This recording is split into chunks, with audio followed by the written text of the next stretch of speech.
রাধে রাধে।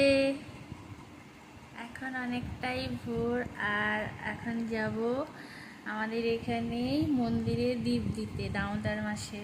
আজকে একাদশী, সবাইকে একাদশীর অনেক অনেক শুভেচ্ছা। আর মন্দির থেকে আমরা যাব আমাদের কাঞ্চিফল্লিয়া নদীতে, ওখানে দীপ দিতে যাব। আমার ভালো লাগছে, আমি আজকে যেতে পারছি, একটু সময় পেয়েছি, আমি সময় পাই না। দামোদর মাসটা কীভাবে চলে গেল, মানে সেরকমভাবে আমি সময় পাইনি দীপ দেওয়ার।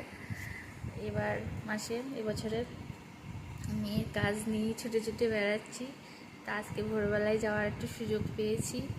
সুযোগ কেন হাতছাড়া করবো, ভগবানের কাছে যাওয়ার একটুকু সময়, মানে যখন ভগবান আমাকে দিয়েছে সেটা আমি ভগবানের কাছেই যাব।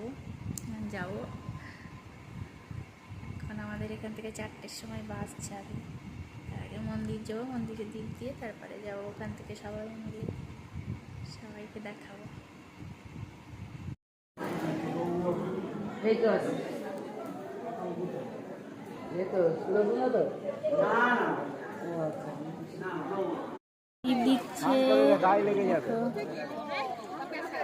আমার হাতেও রেডি আছে, আমি যাব পুজোটা করবো, গঙ্গা পুজোও করবো আমি।